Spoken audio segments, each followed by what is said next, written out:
Buenas noches, ¿cómo están amigos de esta plataforma Cosechita Continental? Le damos la bienvenida a cada uno de ustedes, amigos y consiervos de esta red que compartimos cada día miércoles y viernes en el testimonio del Espíritu Santo para dar edificación al cuerpo de Cristo.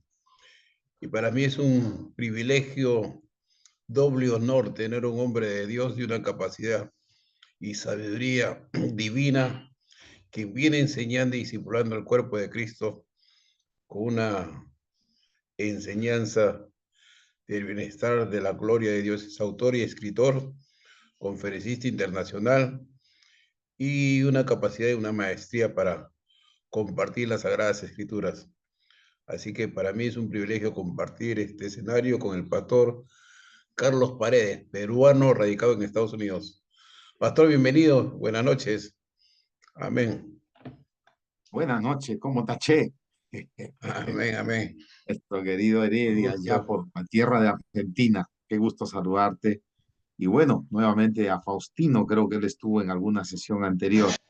Y un gusto saludar a Víctor Castañola, no sé dónde se encuentra. Qué bendición. Muy buenas noches, pastor. Gusto saludarle. ¿Estás en Guaral? Sí, pastor. Ah, ya mi mente ya se recuerda ya de Sí, Faustino. Qué sí, bueno, qué gracias, bueno. pastor. Un saludo. Bueno, hemos tenido la oportunidad de hablar acerca de la competencia de cosmovisiones. Antes de eso, hablamos acerca de las estaciones en el ministerio pastoral, en el liderazgo pastoral, las estaciones, enfocándonos en la persona, porque las personas pasamos por distintos momentos, distintos procesos. Entonces, ese, esa conferencia fue para ayudar a cada uno de los que participaron a tratar de entender en qué etapa se encontraban dentro de alguna de las estaciones. Usualmente dijimos que hay dos estaciones, una estación de crecimiento, pero también pasamos por estaciones de desánimo. Damos el saludo también para Angélica, que ya se conectó. Muchos de los grandes líderes pasaron por estaciones de desánimo. Uno de ellos fue Elías. Elías se deprimió y quiso morirse. Entonces esa fue la primera conferencia y luego hemos tenido 2 semanas para hablar acerca de la competencia de cosmovisión. Se habla de lucha, se habla de guerra espiritual, de guerra espiritual, ¿no? La escritura nos dice que estamos en una competencia y si vamos a participar en esa competencia tenemos que saber contra quién o quiénes nos enfrentamos, a quién enfrentamos, a quiénes enfrentamos. Y lo más importante también es saber a qué enfrentamos. Y la escritura nos dice que enfrentamos a la mentira. Y la mentira está avanzado, ha generado un impacto porque ha hecho un trabajo estratégico. En fin, si los videos están ahí, si no tuvieron la oportunidad de escucharlo, aunque es posiblemente que sí, pueden hablar. Así que esta noche yo quiero cerrar mi participación hablando acerca de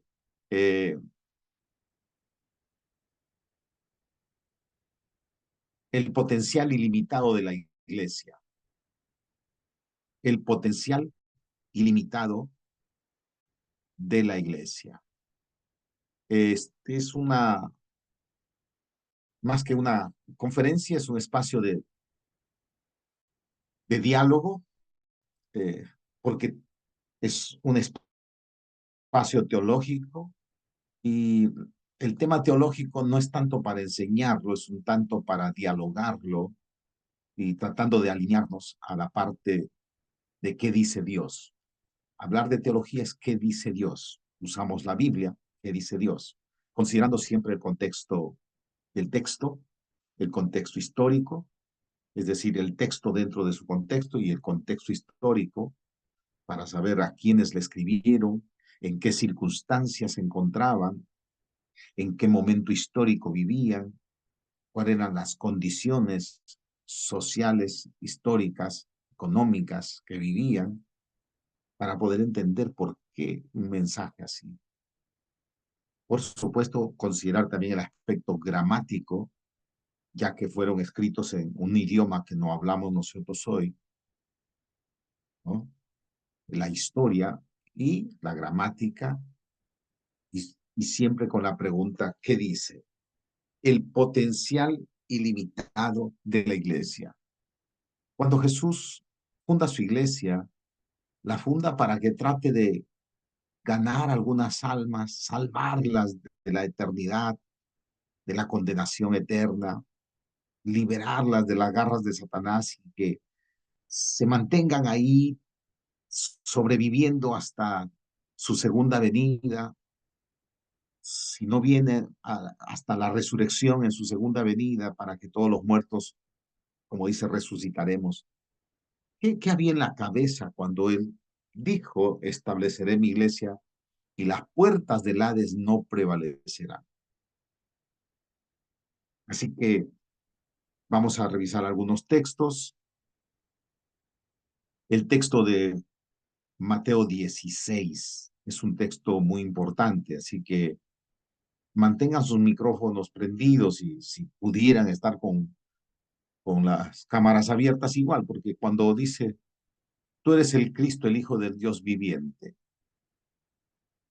¿qué significa eso? ¿No? Y en ese contexto, cuando llegaron a aquel lugar, en Cesarea, en esa montaña, ¿qué significaba? Es un diálogo sobre identidad. ¿Quién dicen los hombres? ¿Quién es el Hijo del Hombre? Es un tema de identidad. Elías, bueno, Elías fue un hombre con una unción profética. Jeremías, un hombre con una unción profética. Y podríamos seguir hablando, ¿no? Juan, uno de los profetas. Y Pedro, y el Señor les dice, ¿y ustedes quién dicen quién es el Hijo del Hombre? ¿Qué dicen?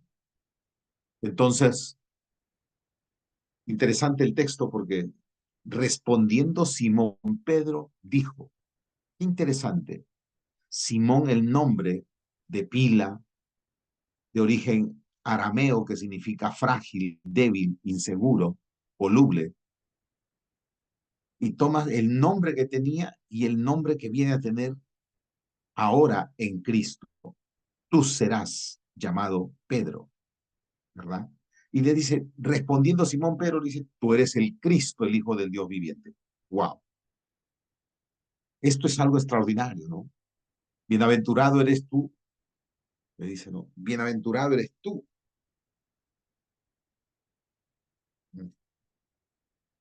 Bienaventurado eres tú, Simón. Le recuerda su origen, su condición. Le dice, ¿no? Hijo de Jonás, su naturaleza humana, su origen humano, porque eso es Pedro, es Simón, perdón. Le dice, porque no te lo reveló carne ni sangre, sino sobre mi Padre que está en los cielos, sino mi Padre que está en los cielos. Y luego le dice, y yo también te digo que tú eres Pedro. Ya no le dice, tú eres Simón Pedro, tú eres Pedro. ¿De qué se trata esto? Este pasaje habla de identidad, la identidad del Mesías. El Mesías es Dios hecho hombre, es la divinidad, el Dios que es Padre, Hijo y Espíritu Santo, que en el Antiguo Testamento no tiene ese nombre, es el título, pero al encarnarse es Jesús el Salvador, ¿no? De ahí viene la palabra Jesús, Salvador, y Cristo el ungido, en palabras compuestas. La palabra Cristo es griega, su palabra Mesías es hebrea, o, claro, hebreo. Pero, ¿qué pensamos nosotros?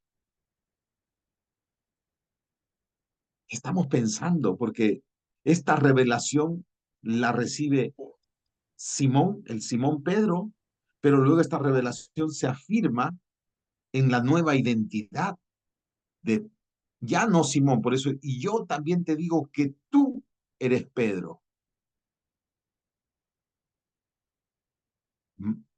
Recuerdan que más adelante ya no se le llama Simón Pedro, solamente Pedro. Y levantándose Pedro en Hechos 2, y levantando la voz Pedro, y Pedro, las cartas de Pedro, lo que Pedro hizo, y encontramos allí en el Nuevo Testamento, en los Hechos de los Apóstoles. Es un texto de identidad. Pero aquí viene de pronto algo. Y dice, sobre esta roca edificaré mi iglesia, y las puertas del Hades no la dominarán o no prevalecerán. Jesús inmediatamente habla de que Él va a edificar su iglesia. Recuerden, sabían que Pedro venía de un origen, su nombre es arameo, Simón, ¿no? En, en, en, en, en hebreo, ¿cuál era el nombre de Pedro? Cefas. Pero luego le dice, tú serás Pedro. Pedro, en griego, significa piedra, Petra, Petros, ¿no? Entonces, porque el nombre Pedro es Petro, Petros. Este pasaje merece una atención especial. Recuerde, el potencial ilimitado de la iglesia es el tema de hoy. El potencial ilimitado de la iglesia. Tenemos entonces nosotros que entender algunos términos. ¿Qué es la iglesia? ¿Qué es la iglesia?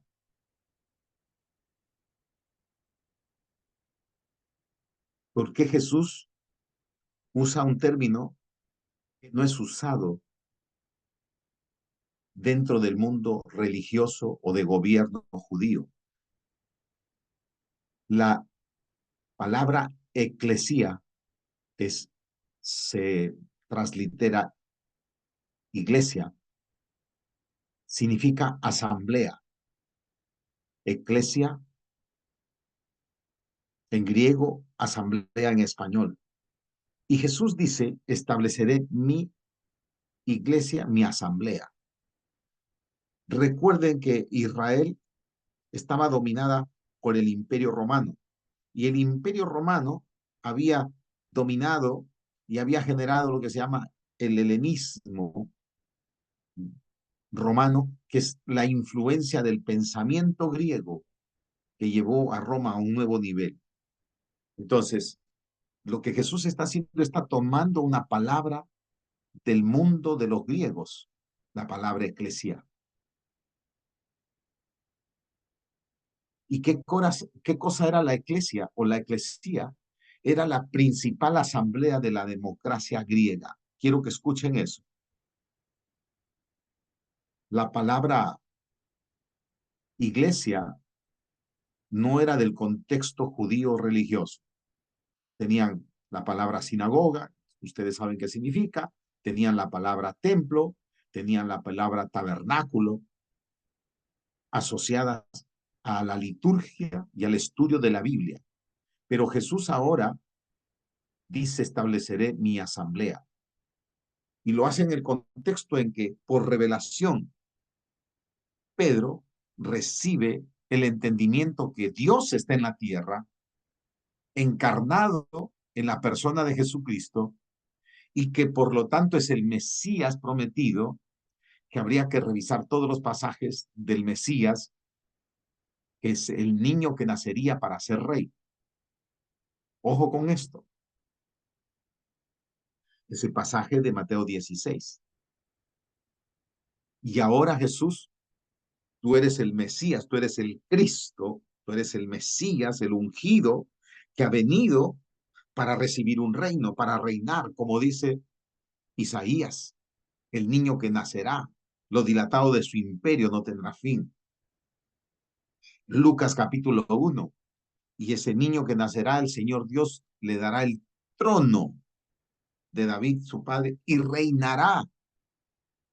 Pedro tiene una revelación de que Jesús es el rey, y no puede haber un rey sin su reino.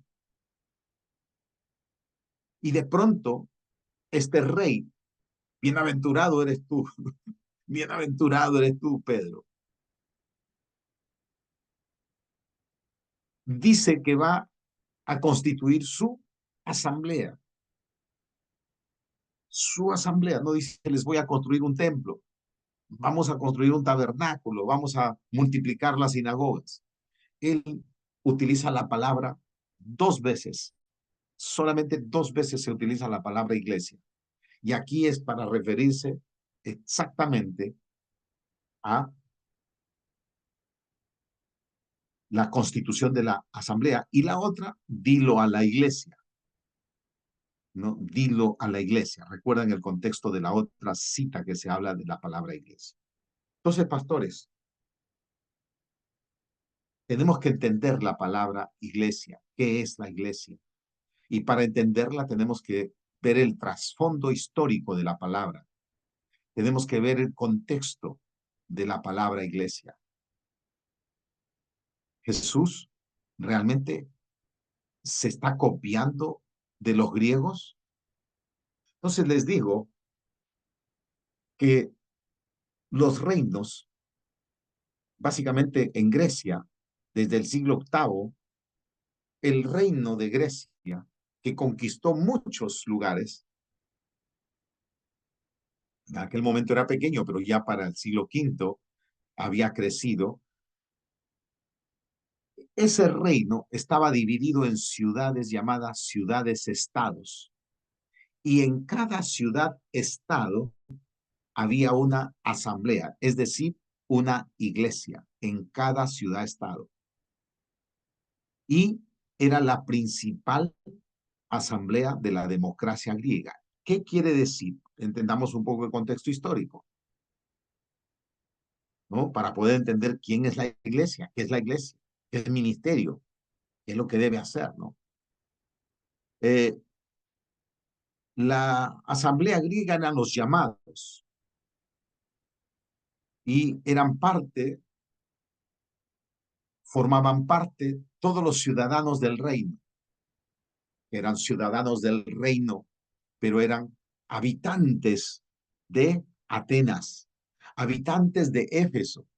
Usted puede encontrar eso en Hechos capítulo 19, Hechos capítulo 18. ¿Y quiénes eran miembros de la asamblea? Los llamados, que eran ciudadanos del reino. No podían estar los esclavos, no podían estar las mujeres, no podían estar los extranjeros, tampoco niños.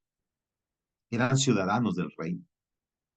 Entonces, los ciudadanos del reino de Grecia, de la ciudad de Atenas, eran llamados a conformar la asamblea. ¿Para qué? ¿Cuál era la razón de ser?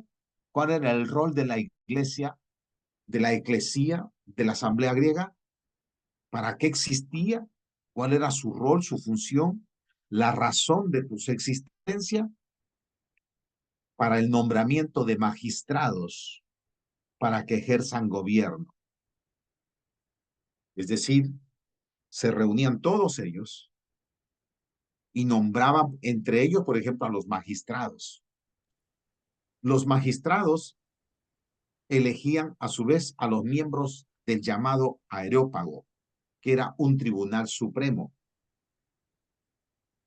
Estaban los tribunos, eran parte de los areópagos. También la asamblea o iglesia se dedicaba a ver todos los asuntos de la guerra o de la paz. Aprobaban la guerra o aprobaban la paz. Nombraban a los estrategas, que eran los altos mandos militares para la guerra. La iglesia o eclesia era esto, es decir, era la forma de gobernar la ciudad-estado. No tenían que inventar leyes. Ellos no creaban leyes.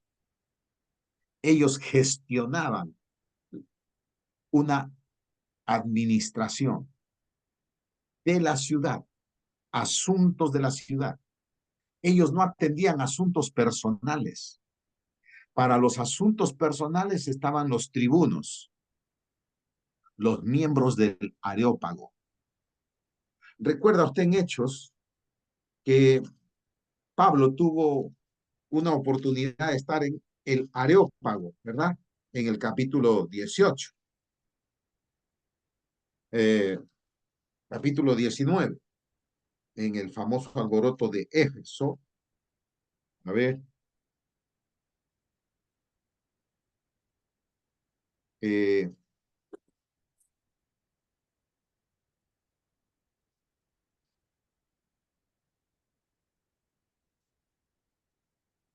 Vamos un poquito más atrás. El capítulo 17, Pablo en Atenas.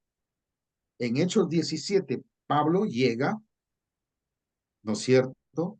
Y él siempre llegaba a la ciudad y empezaba por los judíos. ¿Dónde los encontraban los judíos? En Atenas, en la sinagoga. Entonces él siempre iba a la sinagoga. Ahí les hablaba.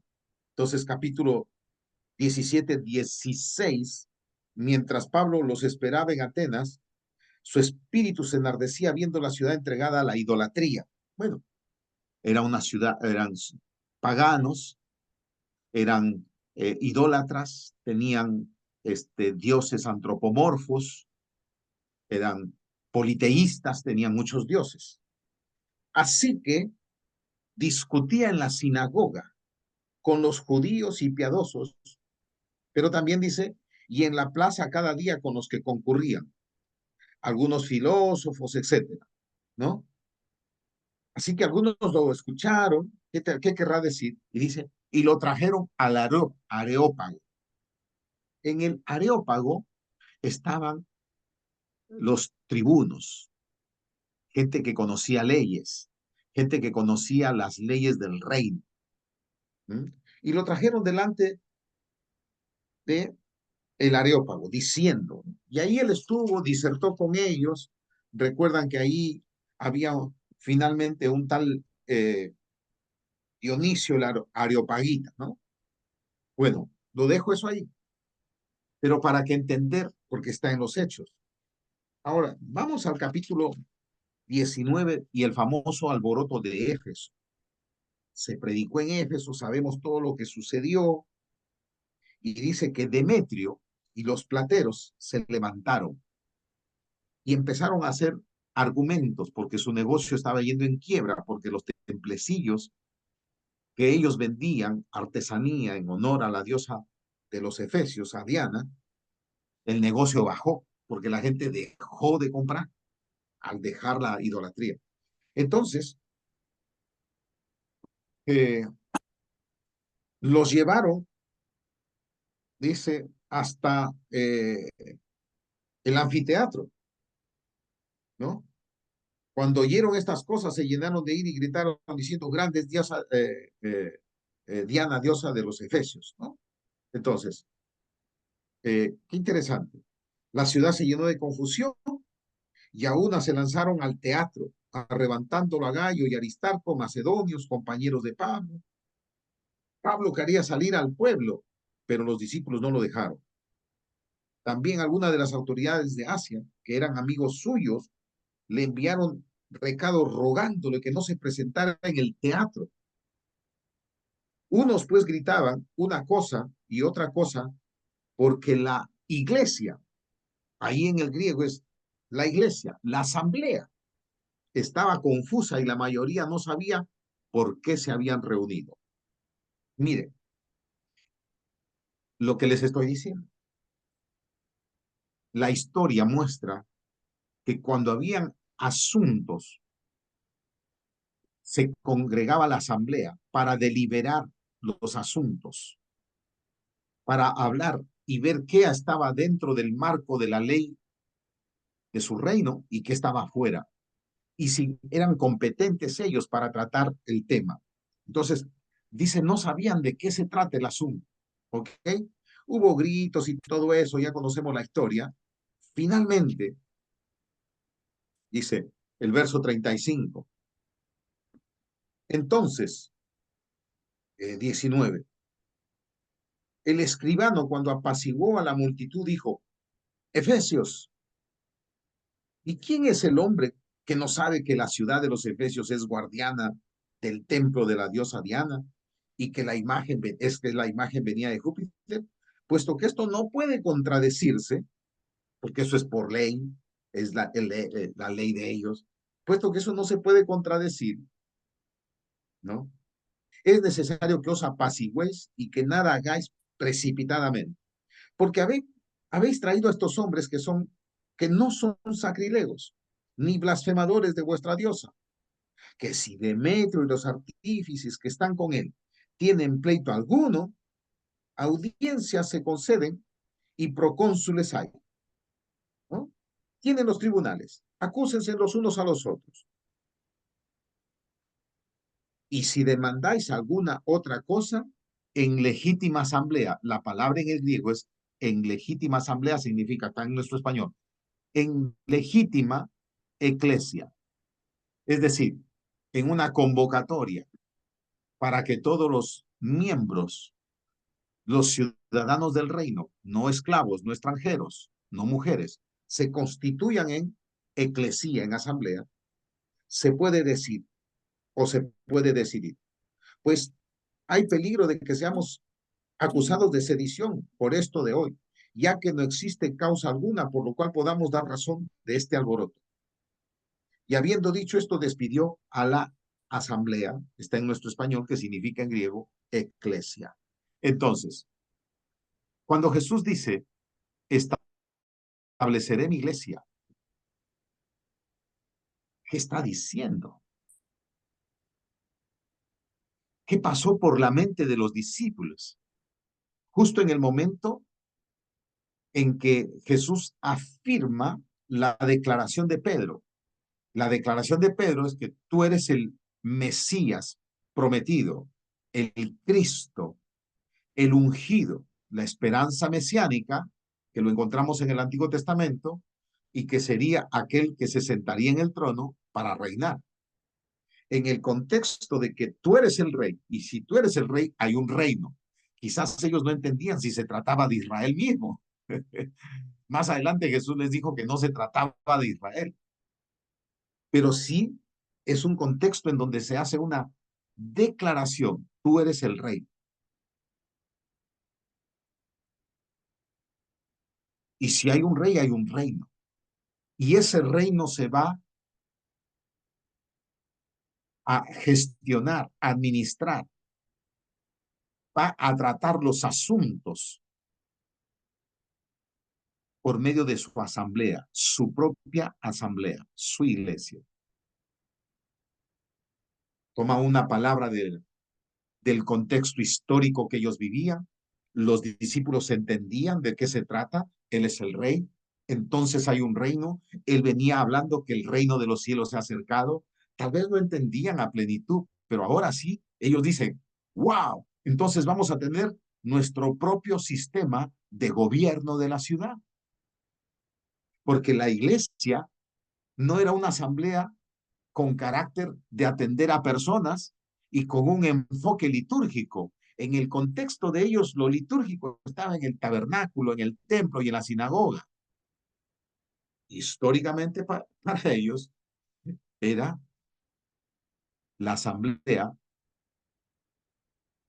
la base de la democracia griega para ejercer ese gobierno local. Así que para entender el potencial ilimitado de la iglesia, lo primero que tenemos que entender es qué es la iglesia. ¿Quién es la iglesia? ¿Cuál es la razón de la existencia de la iglesia? Es decir, ¿para qué existe? ¿Cuál es su propósito? Y por lo tanto, ¿cuál debe ser su función y su rol? Hasta aquí, preguntas. Me alegra mucho, estoy viendo que se conectó ya Carlitos desde Tacna, Carlos López, un abrazo también, Gerardo Tello. Posiblemente es el Gerardo que yo conozco, pero finalmente estamos aquí compartiendo. Jesús dice de manera firme, Buenas Gerardo, ¿cómo noches, está? Carlos. Un gusto saludarte. Dios bendiga. Gracias. El potencial ilimitado de la iglesia. ¿Qué es la iglesia? Para poder hablar del rol de la iglesia. Entonces, en estos pocos minutos que he tenido, los primeros 30, 25 minutos, he tomado esta parte que es fundamental. Y cuando haga un curso que voy a hacer sobre el reino de Dios y su manifestación presente por medio de la iglesia, va a ser con matrícula, que va a ser una matrícula simbólica, ¿no? Va a haber un pago, pero va a ser una matrícula porque va a haber un compromiso de participación, porque lo que hacemos de manera teológica requiere reflexión, requiere diálogo, preguntas. No es simplemente escuchar de manera pasiva. Así que hasta aquí, ¿qué es la iglesia? Jesús funda la iglesia. Toma un término que solamente lo utiliza 2 veces para hablar de su fundación y en el contexto de decir que Él es el rey, y si hay un rey, hay un reino. No en el más allá, un reino presente. ¿Okay? Y la segunda vez que utiliza la palabra iglesia es cuando dice ve y dilo a la iglesia, en el contexto de resolver asuntos personales. En el libro de los Hechos se muestra que la iglesia trataba asuntos de la ciudad. Se convocaba con propósito para que la asamblea, legítima asamblea, con los miembros de la asamblea, trabaje los asuntos. Y allí el escribano dice, ¿no? Encontró que no había razón para estar constituidos en asamblea, porque podían ser acusados dice, de sedición. ¿Eh? ¿Por qué? Porque la iglesia no atendía asuntos de personas. Esto es la base para poder hoy día pensar y decir, ¿cuál es el potencial de la iglesia? ¿Para qué está la iglesia en la tierra? ¿Y por qué nos hemos quedado atendiendo solo asuntos de individuos? Hoy atendemos como iglesia al hermano que necesita que le oremos por esto, al hermano que necesita que resuelva asuntos del pasado, en su sentimiento de culpabilidad. Él la prédica para que puedan encontrar la salvación eterna, porque eso es básicamente la centralidad, pero no solamente la prédica para que encuentren salvación eterna, es recibir a Jesús para nacer de nuevo y ser ciudadanos del reino.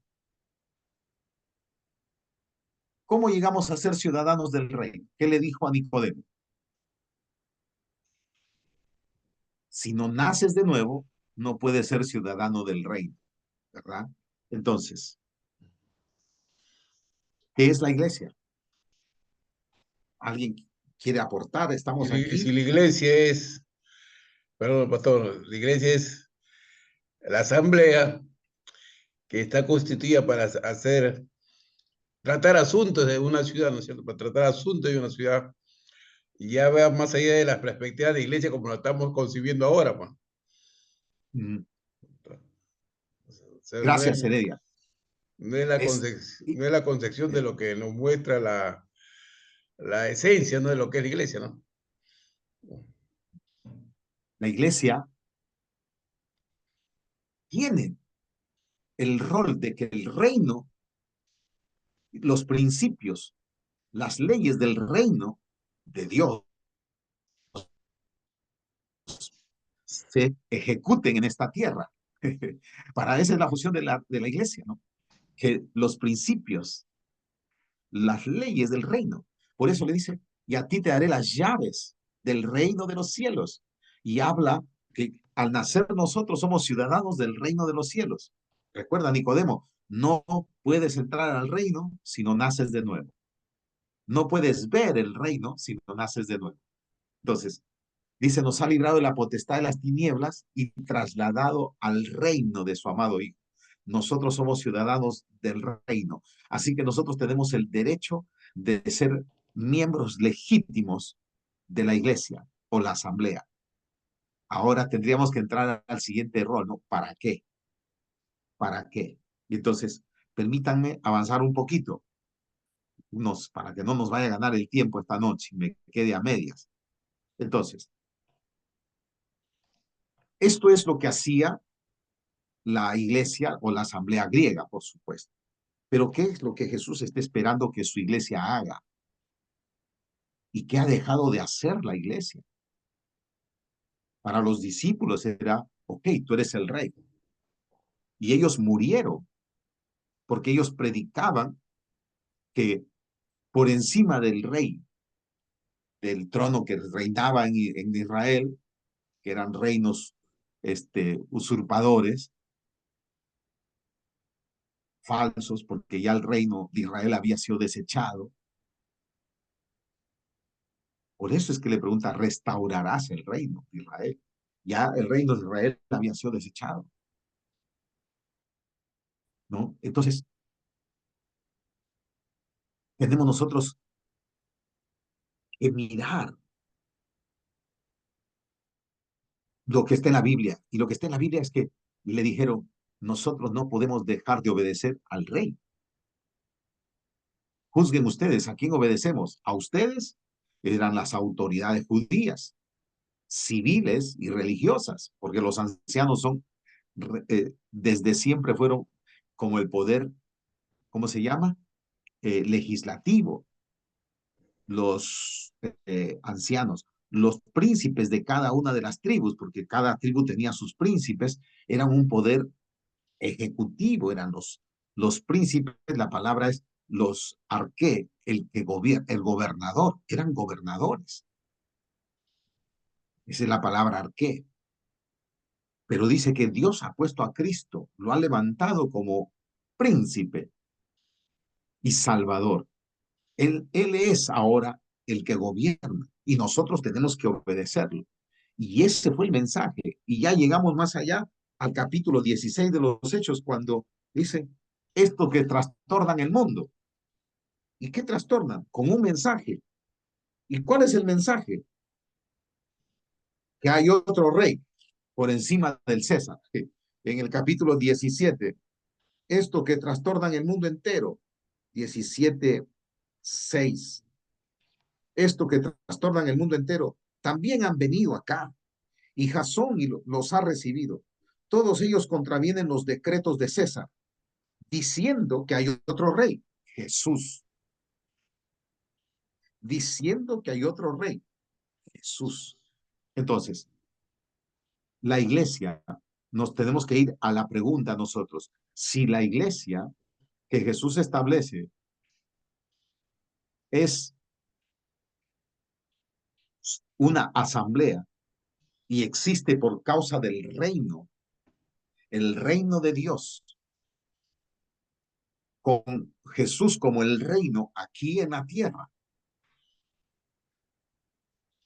para que ese reino aquí sea manifestado como en el cielo, sea, venga tu reino como en el cielo, sea en la tierra, ese reino va a desarrollarse y a manifestarse por medio de la iglesia, por medio y a través de la asamblea. Así que la asamblea, la iglesia, existe por causa del reino. Así que la tarea de la iglesia va más allá. La tarea de la iglesia va más allá. Lo traigo como introducción. Yo estoy escribiendo un libro, vamos a publicarlo y con la ayuda de mi amigo Heredia lo vamos a colocar allí donde él está trabajando y el libro lo tengo en revisión, manuscrito. Entonces, qué tremendo reto. Vamos, ya entendimos iglesia, la iglesia está dentro del contexto del reino. La iglesia no solamente es para asuntos de individuos y de liturgia, la iglesia existe para que el reino de los cielos se manifieste aquí en la tierra, para que los valores del reino, los principios del reino, la cultura del reino se ejecute aquí en la tierra. Y esto no lo hemos visto todavía. Por eso yo creo que vienen días gloriosos, porque toda la tierra tiene que ser llena del conocimiento de la gloria de Dios como las aguas cubren la mar. Toda la tierra. Entonces vamos hacia eso. Ahora entendemos la palabra potencial y vamos hasta Efesios capítulo 4, pero a cada uno de nosotros fue dada la gracia conforme a la medida del don de Cristo. Por lo cual dice, subiendo a lo alto, llevó cautiva la cautividad y dio dones a los hombres. Entonces, aquí, ¿qué cosa es el don de Cristo? Nosotros tenemos que entender qué es el don de Cristo. ¿A qué se refiere? El don de Cristo es la nueva humanidad. ¿Pero qué es eso? Claro, nosotros hemos nacido de nuevo. Vaya, mis hermanos, tenemos que entender otra vez identidad. Y yo te digo que tú eres Pedro. Ya no Simón solamente. Simón es tu origen natural. Ahora, Pedro, eres Pedro a causa de tu origen divino. Has nacido del Espíritu Santo. Todo aquel que es nacido, no por voluntad de carne, ni de sangre, ni de varón, sino que Dios mismo lo ha engendrado, dice Juan capítulo 1. Y en primera de Juan dice, todo aquel que es nacido de Dios, la simiente de Dios permanece en él. La palabra simiente es griega, esperma, y significa genética. Hay una nueva humanidad ahora en esta tierra y la nueva humanidad son todos aquellos que han nacido de nuevo. Hay una nueva creación. Esa nueva creación son todos los nacidos de nuevo. No importa tu raza, tu lengua, no importa si eres varón, si eres mujer, si eres judío, si eres griego, si eres nacido de nuevo, eres esa nueva humanidad, eres esa nueva creación. ¿Y qué es lo que ha hecho Dios? Nos ha vuelto a nuestro estado original. Porque cuando fuimos creados, a cada uno de nosotros se nos dio una razón de ser a causa de lo que Dios puso dentro de nuestra vida, a causa de lo que Dios puso dentro de nuestro corazón, dentro de nuestra genética. ¿Entendió esto? ¿Sabe quién? Esto lo entendió David. Posiblemente no se sabe si nació dentro de la esposa y los 7 hijos o nació en alguna otra. Era la cultura la que permitía tener concubinas, pero era hijo de Isaí. Cuando le dicen voy a ir para ungir al nuevo rey de entre tus hijos, él no lo convoca a David, lo deja fuera. Es decir, que David no tenía los derechos posiblemente de los 7 hermanos. Samuel vio al primero y dijo, este es, y el Señor le dijo, no, no, no, no, no. Y cuando termina, le dice, ¿tienes otro hijo? Bueno, salió al descubierto, si lo tenía por ahí camuflado, salió al descubierto y qué vergüenza. O fue el momento de la restauración de David. Dijo, no vamos a empezar la fiesta del ungimiento del nuevo rey si no lo traes.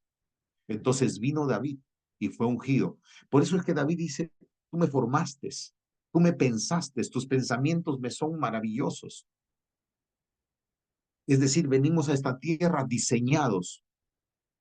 ¿Sabe lo que ha pasado? El pecado nos anuló todo lo que teníamos.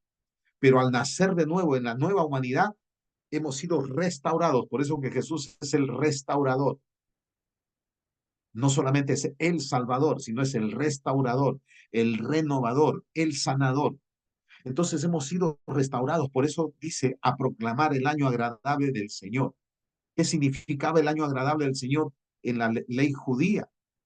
Dios lo dio para que cada 50 años todo vuelve a su estado original. Y con Cristo volvemos al estado original.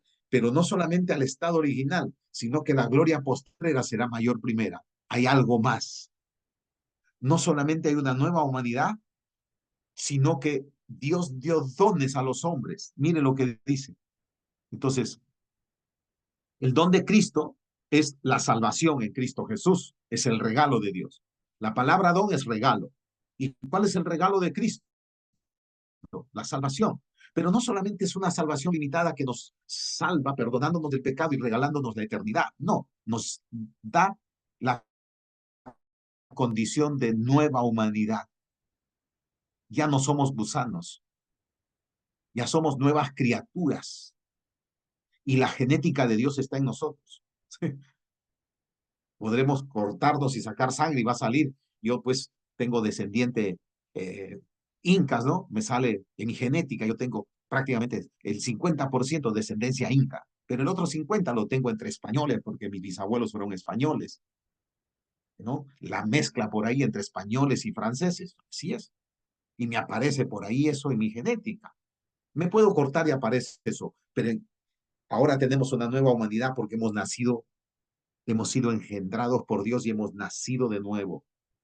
Y somos ahora genéticamente hijos de Dios porque la simiente de Dios permanece en nosotros y es una simiente del Espíritu.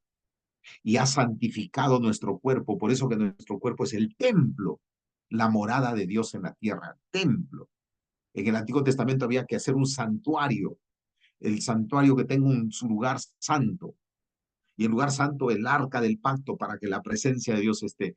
Hoy nuestra vida, nuestro cuerpo es ese santuario y nuestro espíritu es ese lugar santísimo donde la misma presencia de Dios. Por eso Pablo dice que la presencia de Dios está en nosotros. Hay una nueva creación, mis amados hermanos. Tenemos que entender que ese es el don de Cristo, ese es el regalo, por gracia. Nadie pagó nada, nada pagó. El Cristo lo hizo, es el regalo. Pero no solamente eso, sino dice, y llevando cautiva la cautividad, dio dones a los hombres. La palabra dones, dom, doma, dorema, es regalo. Y eso convierte al potencial ilimitado, porque según la escritura, dio dones, la palabra carismas. Esto es primera de Corintios capítulo 12, ¿no? Cuando dice que dio dones a los hombres. Pero no solamente dio dones, que dio diaconías. La palabra diaconía es servicio. La palabra ministerio, es una palabra latina, ministerio, pero la palabra griega es diaconía. Entonces, cuando dice en 1 Corintios 12, ¿no? Verso 4, ahora bien hay diversidad de dones, pero el Señor es el mismo. Hay diversidad de ministerios, la palabra es diaconía, servicios, pero el Señor es el mismo. Y hay diversidad de actividades u operaciones, la palabra griega es energeo. Yo, un ratito, para que nos demos cuenta el potencial ilimitado que tiene la iglesia. Nosotros seguimos siendo humanos en el sentido que seguimos teniendo cuerpo y un día vuelve al polvo. Pero en este cuerpo, Dios ha puesto el tesoro de los dones espirituales, los 12 de 1 Corintios 12, los otros que están en otros pasajes de Romanos, lo mismo. Y luego habla de los servicios, los ministerios, que lo traduce en nuestra vida, ministerios, pero son servicios, diaconías. Y que lo vemos en Efeso como apóstoles, profetas, evangelistas, pastores y maestros. Pero luego dice energeo, la palabra energeo, energía, que son actividades y operaciones. Es decir, la iglesia tiene un potencial ilimitado porque todo esto es Dios. Los carismas es el Espíritu Santo. Las diaconías es la unción y el manto que Jesús recibió en la tierra para llevar a cabo su ministerio y al volver a los cielos la dio a los hombres como regalos. Yo no soy pastor porque me fui al seminario, el seminario me dio herramientas, ¿no? No soy apóstol porque lo recibí en la escuela apostólica y me ungió un archiapóstol o archiprofeta o archimaestro. No, los servicios son mantos que recibimos de Jesucristo por regalo, por gracia. Por gracia soy lo que soy, dice Pablo, ¿verdad? Entonces, el seminario, el instituto, la escuela de ministerio nos da herramientas, nos da formación, nos da capacitación. Así que es ilimitado el poder porque está el Espíritu Santo. Es ilimitado el poder porque está Jesús a través de estos ministerios, de estos servicios, de estos mantos. Y es ilimitado porque Dios mismo está haciendo operaciones. Está ahí. 12:4. Diversidad de operaciones, pero Dios que hace todas las cosas en todos es el mismo. Díganme Si la iglesia es el pequeño remanente, allí los pobrecitos, los últimos que por la fe están luchando hasta el día del momento de la trompeta final. La iglesia es a lo que le tiembla el diablo. La iglesia es a lo que el diablo le tiembla. Por eso dice que está debajo de los pies de la iglesia, que es el cuerpo de Cristo. Pero la iglesia vive lo contrario. Una iglesia que muchas veces no sabe cómo sobrevivir, no sabe cómo caminar, no sabe por dónde ir, teniendo un potencial ilimitado. Esto fue lo que Dios le plació darle a la iglesia. Efesios capítulo 4.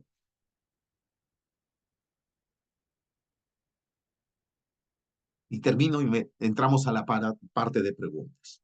Pero no solamente eso. Y él mismo constituyó apóstoles, profetas, evangelistas, pastores y maestros para la obra, dice, a fin de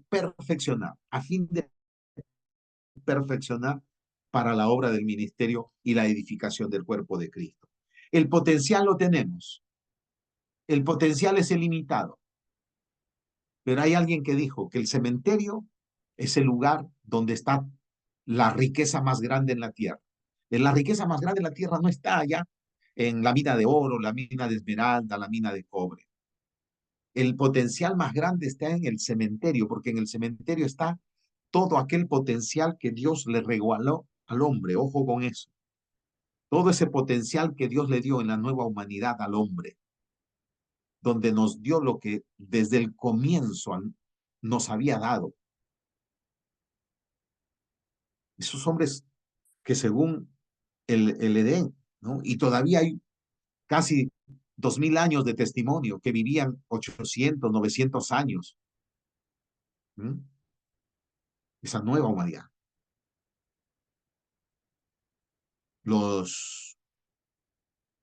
El potencial, todo aquello que nos ha sido dado por gracia. Pero aquí, si no lo perfeccionamos, eso muere. Eso no está siendo puesto en obra, es decir, no está operando, no está sirviendo. Y no está sirviendo porque no está siendo perfeccionado. La palabra perfeccionar es del griego katadunastejo, que significa entrenar, capacitar, habilitar, entrenar. ¿Para qué? Para que el potencial, ojo acá, para que el potencial en lo izquierdo, todo esto es un potencial, pero ese potencial se tiene que convertir en competencia. Es decir, yo tengo que ser competente si tengo dones espirituales en el desarrollo, en el uso de esos dones espirituales. Si mi don espiritual es el don de la palabra de ciencia, tengo que empezar desde lo básico, que uno no lo entiende, hasta convertirlo en competente. En competente. Y para eso necesito ser entrenado, ser capacitado. ¿Se da el día de hoy? Si mi servicio es el pastoral, si mi servicio es ser maestro, si mi servicio es ser apóstol, ¿no? Establecer los fundamentos que ya están dados, empezar a construir y poner los fundamentos correctos en lo que estamos construyendo, iglesia, ministerio, etc. La capacitación, la habilitación. A veces nosotros creemos que es mágico. Fuimos a tal conferencia, predicó y me impuso manos un tremendo siervo de Dios. Per se, me convierto dentro de poco en alguien a ese nivel. Ahora, no solamente es para estar dentro del servicio de la iglesia, que nosotros creemos que todo lo que hacemos es entrenarnos para servir dentro de la iglesia. No sé cómo, no entiendo eso, porque la iglesia no es un lugar, la iglesia es una asamblea y la iglesia tiene que ver con asuntos que no están marchando bien en nuestra ciudad y necesitan que los principios y los valores del reino afecten. Y como dijimos la semana pasada, tipo efecto levadura. Necesitamos que los hijos del reino sean metidos dentro de todas las esferas de la sociedad. Como la levadura, leudar la masa. O como la sal, darle sabor. O como la luz, para que las tinieblas sean desechadas. Las tinieblas que están en la educación, que enseña la basura del humanismo. Las tinieblas que están en el gobierno, que por la corrupción lo único que hacen es establecer estructuras de poder para someter, para controlar a la humanidad. En fin, el potencial tiene que convertirse en competencia. ¿Y cuál debería ser la labor de estos servicios, de estos ministerios? ¿No? ¿Cuál debería ser la labor de ellos? De los servicios es la labor de perfeccionar a los santos. Perfeccionar a los santos.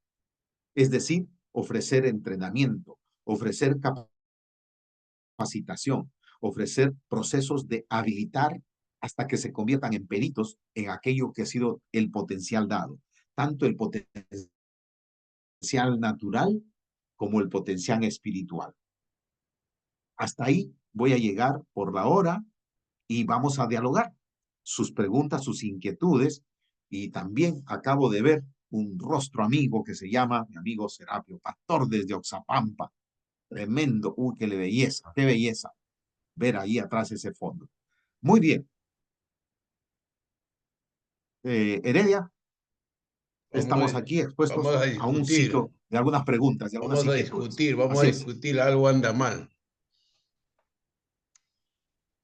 Provócame. ¿No? Las preguntas, las inquietudes, la idea es eso, plantearnos preguntas poderosas, buscando respuestas poderosas desde la palabra, no por la experiencia que yo viví. La experiencia tiene que estar para de repente eh, ilustrar como ilustración, pero la experiencia no es el fundamento. La experiencia es una ilustración. El fundamento es la palabra, los principios. Entonces, bienvenida a las experiencias. Yo puedo compartir X experiencias, pero son ilustraciones. Así que vamos para adelante. ¿Qué les parece? Estoy siendo osado con ustedes porque son mis amigos. Estoy siendo osado porque ya es el tiempo de despertar y decir, Señor, tú has prometido cosas maravillosas que los ángeles anhelan contemplar. Cosas maravillosas que los ángeles anhelan ver aquí en esta tierra. Así que cualquier pregunta, no tengo todas las respuestas porque no soy ni Dios ni el Espíritu Santo, pero estoy expuesto a sostener lo que comparto. Serapio, dos preguntas. Buenas noches con todos. Dios nos bendiga. Dale, amigo, dale, claro que sí. La primera pregunta, ¿cuándo comenzó la semana pasada? Hace 15 días, un mes? Esta es la cuarta semana. Oye, amigo querido, mira, yo recién me doy cuenta y recién estoy llegando de un culto. Bueno, me extraña, me extraña por un lado, pero por otro lado tampoco me asombra. Si hubiera experiencias, si hubiera tanto barbarismo, habría mucha gente aquí. Pero tener a un expositor como el que tenemos, sin, perdone la frase, allá que vamos a hablar sin ser sobón, allí, no, eso no camina conmigo, ya mi amigo me conoce, Carlos, no es para eso. Pero como se trata, digamos, de abrir la Biblia, el libro de Efesios, donde hay carne, palabra de Dios, bueno, estamos 8. Pero si hubiera otra venta, habría mucho más. Esa ya es la clásica, ¿no? Pero qué bueno, hermanos queridos, que aquí estamos los que debemos estar y aquellos que verdaderamente el Señor nos ha llamado para defender la pureza del Evangelio, la grandeza que es poder de Dios. Así que ánimo nomás. Uy, lamento que me he perdido cuatro veces, pero como es mi amigo, parece buena gente, entiendo que me daré material o pediré un curso privado, pues hermano. Encantado, encantado, amigo. La segunda pregunta, Una abre tu observación, micrófono. la segunda observación es Oh, que ok. justamente siempre he dicho, ¿no? Uh-huh. Un evento fenomenal, por ejemplo, hay chicos que han viajado a diferentes sitios para estar en un evento para cantar canciones, pero que diga, Carlos Paredes va a estar hablando acerca de la importancia de la realidad que nos compete como cristianos en este tiempo. Vamos a dar el libro de Efesios, Colosenses, 1 Timoteo, nadie va. Así que eso ya para Gracias. mí, Sí, por eso me sorprende, ¿no? Que aquí debe estar la gente, sí. mano, para comer carne, pues, mano. O sea, que Efesios es carne, mano. Es una, es una, es una exposición resumida del potencial ilimitado de la iglesia. Miren mi atrevimiento de título, el potencial ilimitado de la iglesia. Y yo les haría la pregunta, ¿creen que la iglesia tiene un potencial ilimitado después de haber escuchado? Quizás ya lo sabían antes y nada más que esto les confirma. ¿Cuántos creen que la iglesia tiene un potencial, tiene el potencial ilimitado? Basta solamente ir a lo que dice Romano, ¿no? El evangelio es poder de Dios, se acabó el asunto. Basta No. solamente ir a Mateo 28, del 18 al 20, a escuchar al resucitado. Vayan y enseñen lo que yo les he mandado. Nada más que hablar, se acabó el asunto. No hay más que hablar, ya está. Enseñar lo que él ha mandado, nada más. ¿Qué potencial, hermano, estamos hablando de resucitado? El gran problema está que se predica mucho y se hace poco. Amén. Solamente eso. ¿Quién más? Faustino, ¿has abierto tu micrófono? Sí, Pastor, adelante. mi pregunta es que cuando Jesús se identifica también la piedra angular y a Pedro también reconoce que es también piedra, las dos piedras, ¿cuál es su posición? ¿La segunda piedra va al costado o encima? Hay una sola piedra angular, es Cristo, Y la es la otra única. piedra que a Pedro le dice, tú eres piedra, que significa también piedra. A ver, Jesucristo es la piedra, el fundamento, la piedra que desecharon los edificadores, etcétera. Podemos verla distinta. Y esa piedra no es religión, no es historia. Jesucristo es el fundamento y no es humanidad, es el soberano Dios hecho hombre. Entonces es el Dios que se hace hombre y ese es el fundamento.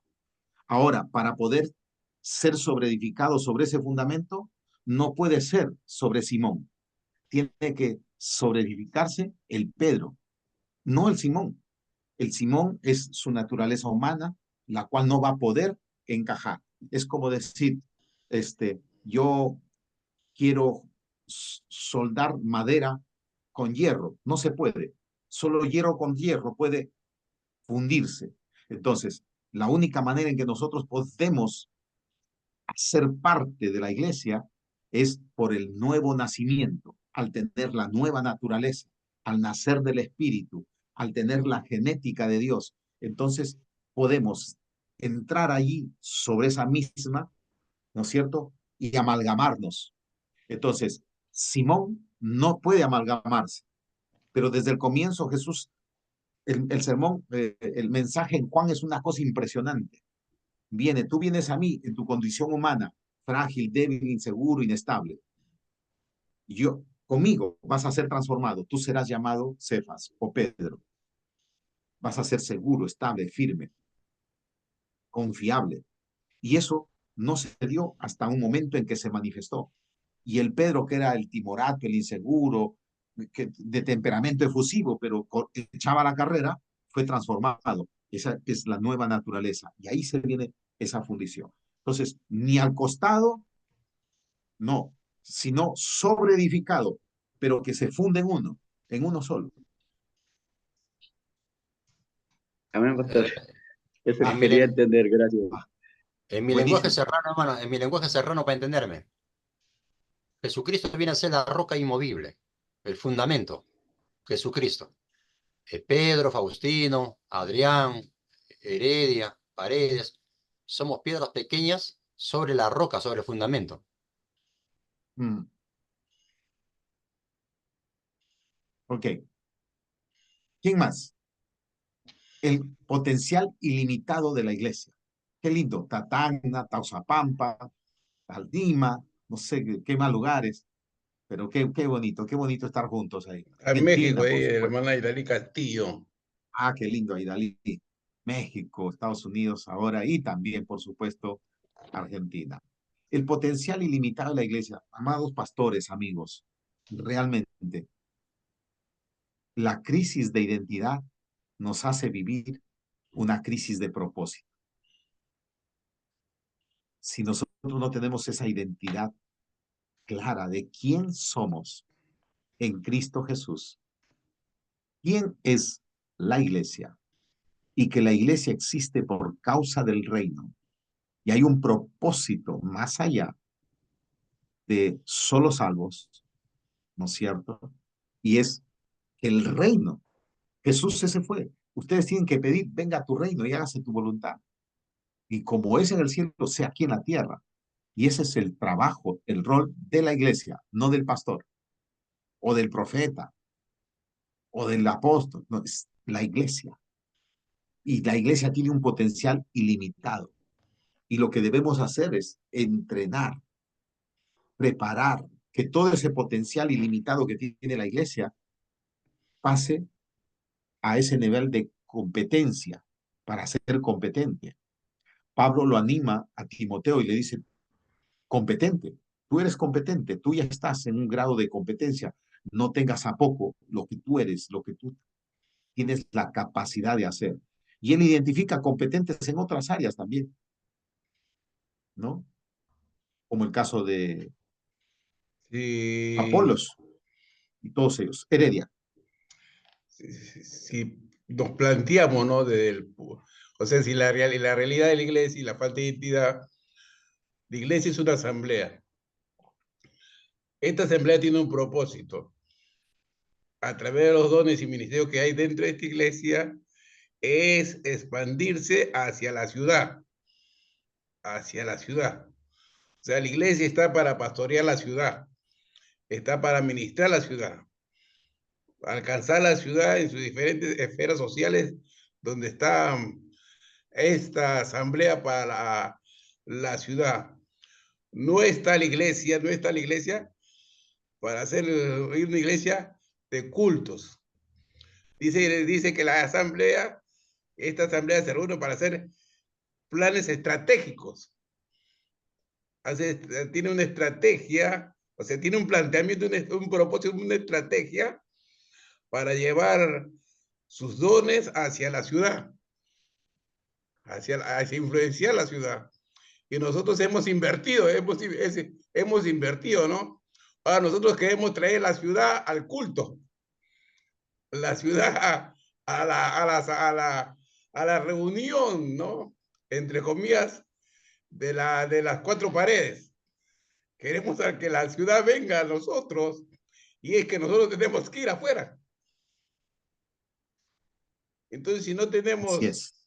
si no tenemos ministros que nos entrenen esta identidad, ¿no? La cual que es la verdad, entonces lo que tenemos, que es una verdad y es una realidad que tenemos, nunca va a aflorar porque, o sea, no estamos siendo entrenados con la verdadera realidad e identidad que debemos tener.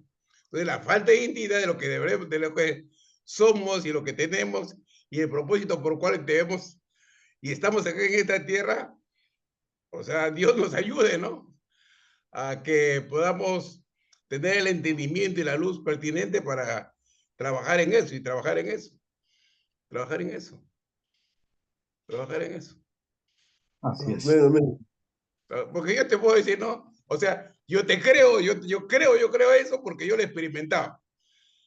O sea, yo he pastoreado toda una ciudad. O sea que cuando a mí me dicen, no, estamos orando por un cambiamiento, estamos orando por un derramamiento del Espíritu Santo, para que Dios venga y se mueva,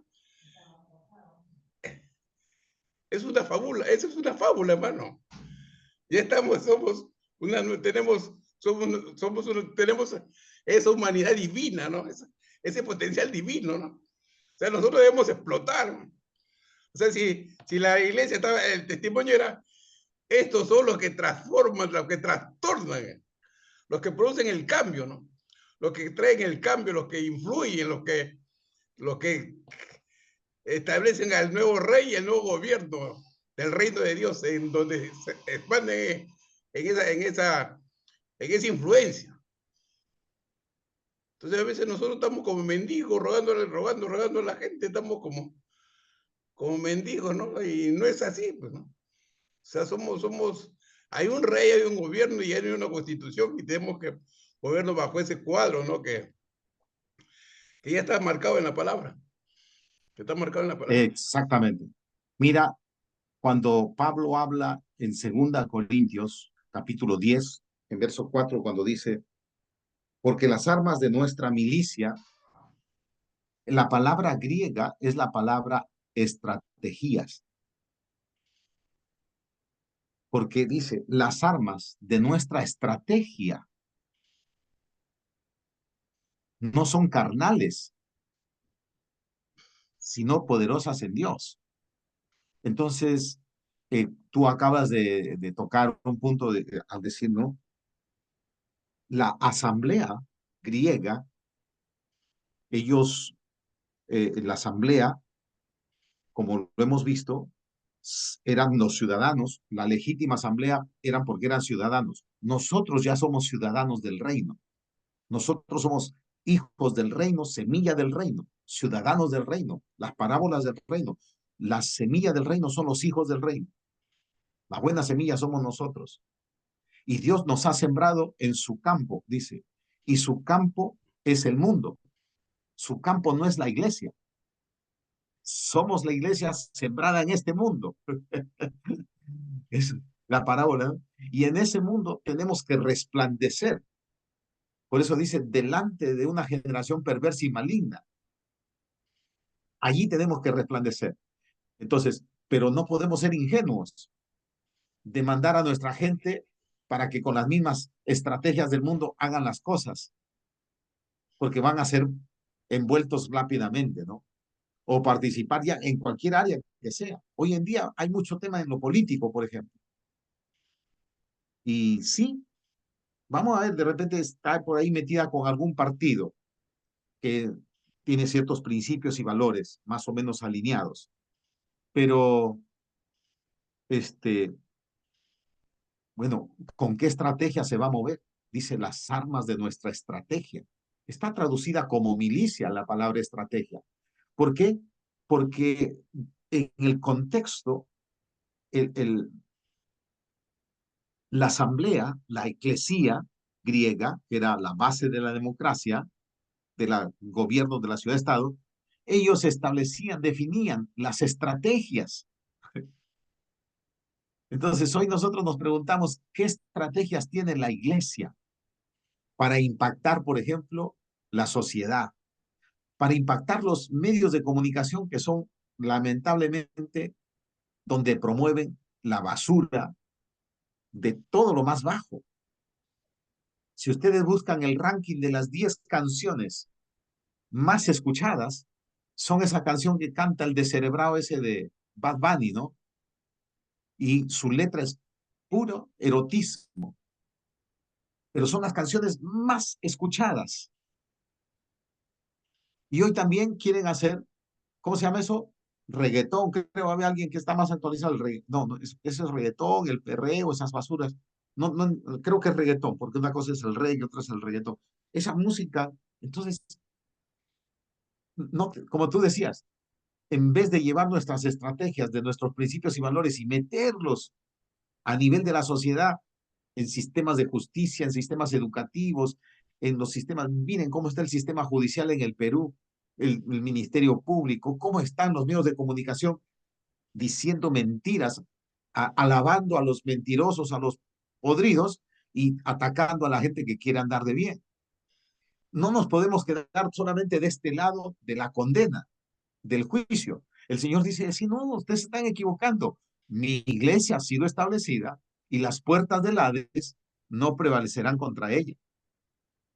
La asamblea tiene que tener esas estrategias y será tiempo para hacerlo en otro momento de qué se puede hacer, cómo se debe hacer, cómo ya o en otros lugares se están haciendo, están avanzando. Por ejemplo, esa famosa película, la película de Sonidos de Libertad, creo que se llama, ¿no? Que se opusieron, no querían ninguna grande compañía. ¿Por qué? Porque esas están ya compradas. Disney se ha comprada y es un operador, monte de entretenimiento, es un operador del sistema globalista al servicio de estos sistemas globalistas que son satanistas, ¿no? Entonces, han tenido que encontrar quién los provoque y están avanzando, están avanzando. Acaban de atrapar al famoso ese reggaetonero Puff Daddy. Ese Puff Daddy ya lo atraparon. Ese tipo tiene eh, toda la basura de estos cantantes pasaban por las manos de él, que les ofrecen de la noche a la mañana convertirlos en superestrellas, pero claro, tienen que participar de lo más bajo para luego convertirse en promotores, ¿no? Por ahí aparecen varias estrellas de la música, estrellas de Hollywood, dicen que ellos no van a votar por Donald Trump, porque necesitan que la democracia y las libertades continúen. Y yo digo, ¿y el cerebro que tiene esta gente? Es un cerebro que le debemos prestar atención, es como en el Perú. Salen a hablar ciertos personajillos, pero son operadores, operadores del sistema. La iglesia, amados, es la respuesta.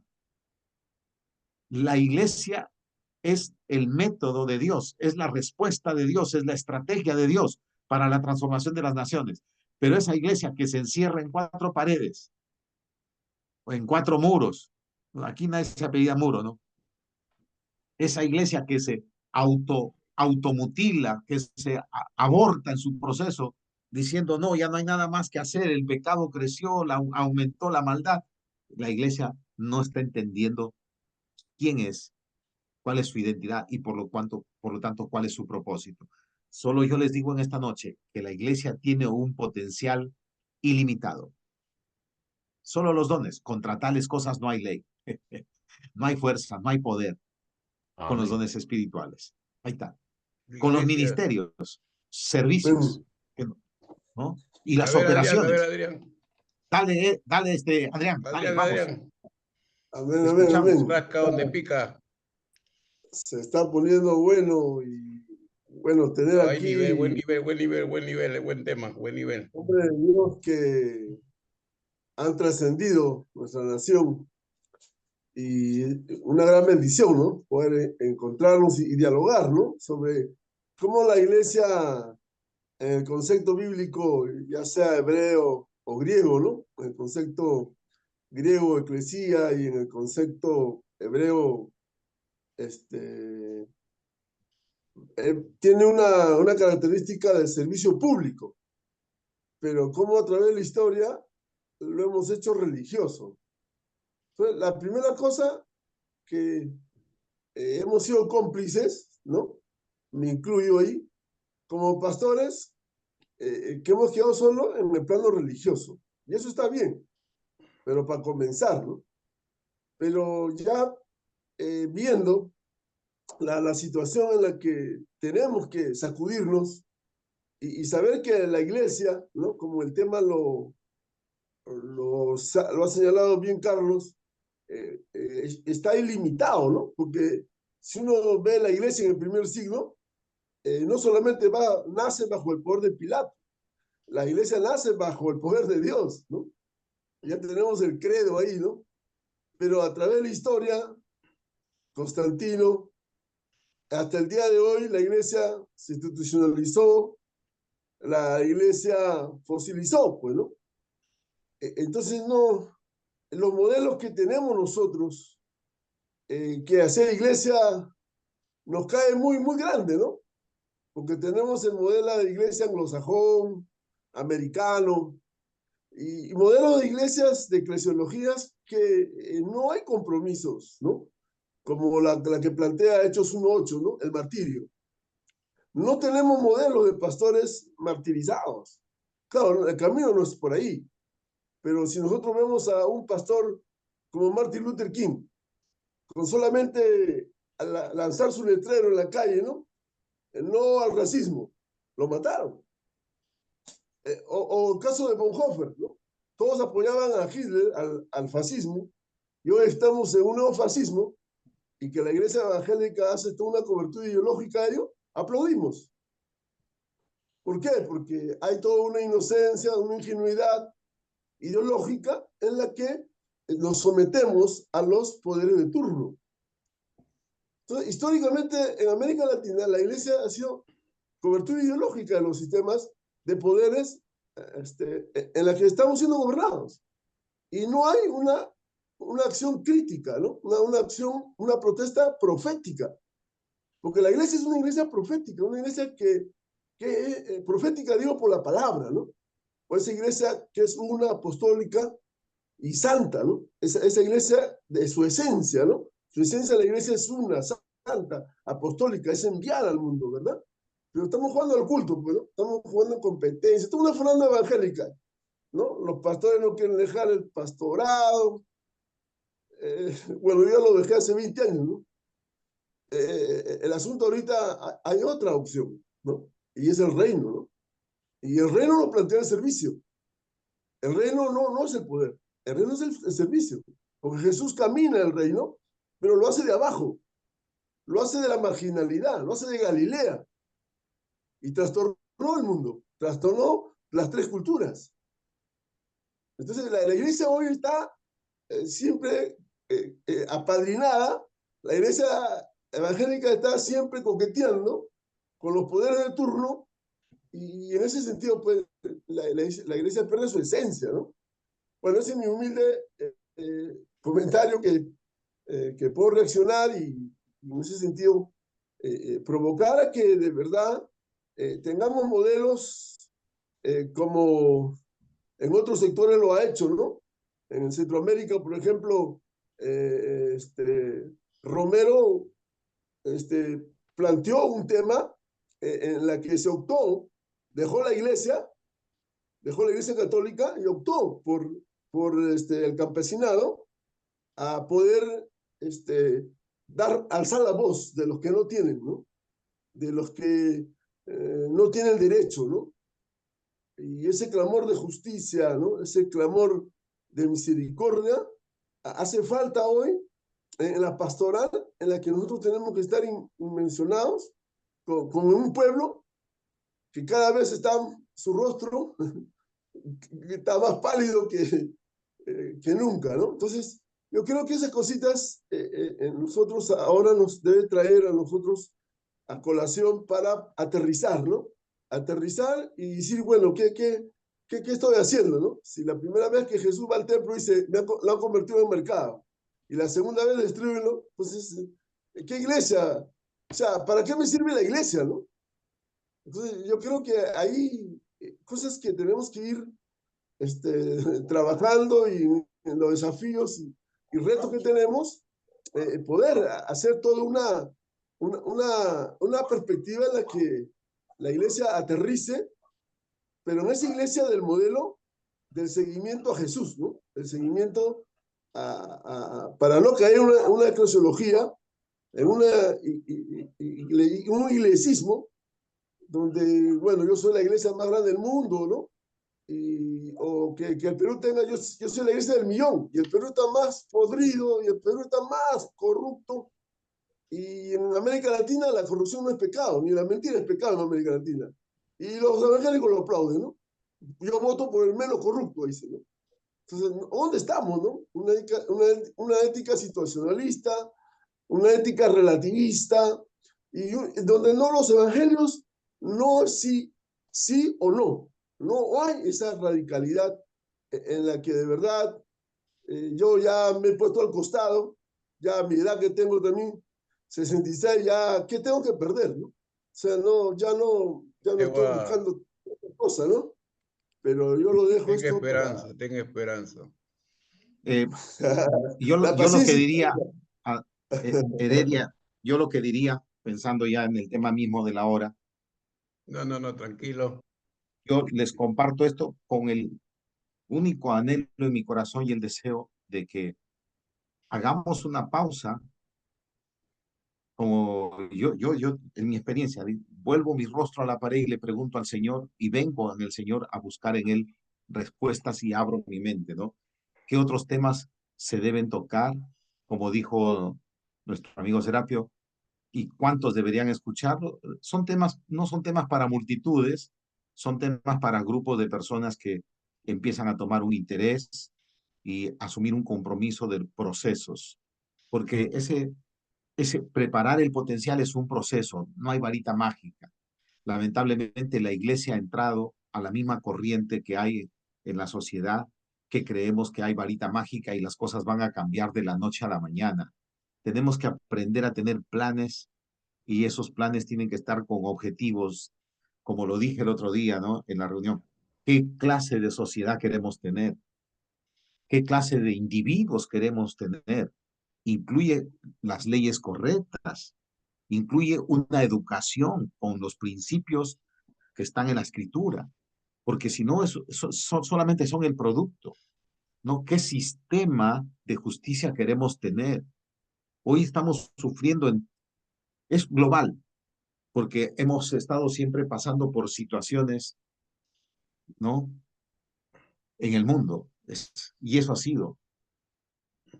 El impacto de la reforma generó cambio y los cambios fueron a todo nivel. Vino modernidad, porque vino economía, vino industria, vino educación, todo lo que trajo la reforma.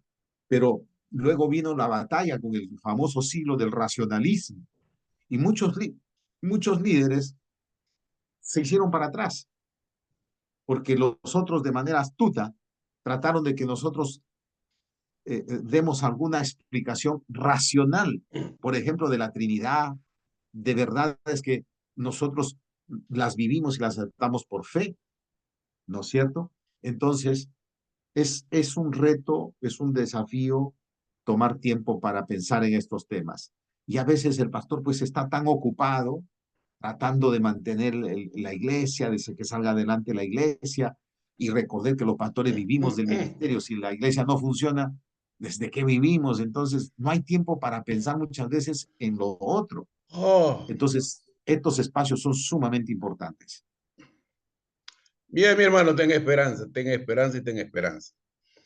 Yo les he Porque, compartido escúchame, Calito, un... quiero terminar un poco ya que Ah, ya no te voy a volver a ver más allá, yo quiero que te lleves también un perfil de lo que yo me siento muy bendecido por estos temas que has tratado en estos días. Hoy día, sobre todo, ¿no? Mayor regocijo porque este, el planteamiento que hace como la iglesia, ¿no? Me ubica a mí, me ubica a mí, porque estoy trabajando uh, con gente que no está dentro de cuatro paredes, gente que nada, tengo yo los días miércoles y viernes, tengo la escuela de la grandeza, ¿no? Media hora antes de que empecemos acá, estoy terminando la escuela de la grandeza, donde tengo alumnos que me han venido de Marruecos, de África, ¿me entiendes? qué lindo, sí. Entonces yo ahí le comparto, ¿no? O sea, tenemos diferentes temas, ¿no? O sea, el tema central es la familia. Ellos saben que soy pastor. Tengo maestros de España, maestros de México, ¿no? Que uno de ellos no son cristianos. Porque la escuela no es una escuela evangélica, no es una escuela evangélica, no es una escuela de iglesia, es una escuela de negocios. ¿Entiendes? Donde yo influencio con el poder del evangelio, ¿no? Porque saben que soy pastor. Ellos me piden oración, me piden consejo, pues saben que soy, o sea, sin ser ellos cristianos, me reconocen a mí como un hombre de Dios. Y me piden oración, me piden que ore por su enfermedad, por su prueba, por diferentes circunstancias. Esa es la iglesia. La iglesia ha venido a ser luz para el mundo. La iglesia ha venido a ser sal de la tierra. Y la iglesia tiene, y yo creo que el ministro en estos tiempos tiene que ser un ministro multifuncional. No puede estar ubicado solamente en su cuartito, en sus cuatro paredes, sino tiene que moverse rápido, porque la informática, el conocimiento es muy rápido, es cambiante rápido.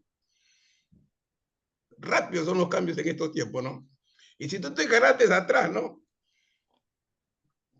Con tu cultito y tu servicio en tus cuatro paredes, fuiste en esa temporada, ¿no? Fuiste en esa, porque como ahora todo está tan globalizado, es tan globalizado, y la globalización va rápidamente, entonces el ministro tiene que ser contextualizado en estos momentos. Y influenciar con una estrategia del tiempo y su momento de vida que tiene que trabajar en este tiempo. Renovarse. Y si no tiene un entrenamiento, ¿no? no tiene una preparación, no tiene una estrategia del momento, ya fue, ¿no? Porque van a estar, al cielo voy, me voy con Cristo, lo siento ahorita, y mi grito es guerra, mi guerra espiritual. Mano, ya. ¿Qué está? Si tenemos ese potencial, si tenemos una identidad, mano, la cosecha está lista. O sea, tenemos que poseer la tierra, tenemos que ir. O sea, no puedo esperar que a favor de un gobierno, de un candidato, eso ya fue. Eso ya fue. Soy un hijo de un rey. Cristo es mi rey. Soy un hijo del rey. Entonces, tengo una humanidad. Yo digo a la gente, yo no tengo pulmones. Yo no tengo pulmones. Vivo sin pulmones. Me he muerto una vez. Me amanezco los viernes y los miércoles a la 1 de la mañana voy a dormir. ¿Entendés? Y no, ya no tenemos, no perdemos el tiempo, hermano. No perdamos el tiempo. Y si esta gracia de Dios que nos brinda, ¿no? El Señor, a través de estas 4 sesiones, pucha, que gracias a Dios, ¿no? Que todavía hay profetas en la tierra. Y hay luz en medio de las tinieblas, ¿no? Para hacernos una ubicación, que Dios nos ubique, hermano. Y Dios está teniendo misericordia de nosotros, porque aún hay profetas en la tierra, hermano. Y hay que seguir tomando el tiempo. Yo me he tomado la libertad de mandarte, Heredia, a tu WhatsApp, y le mandas, ya que, o sube en el WhatsApp chat. El viernes pasado estuve en un programa de YouTube sobre cristianos en política y hablé acerca del rol profético de la iglesia. Me gustaría que lo escuchen. Y bueno, todos los que tienen mi teléfono, recibo retroalimentación porque hay que seguir creciendo todos. Sí.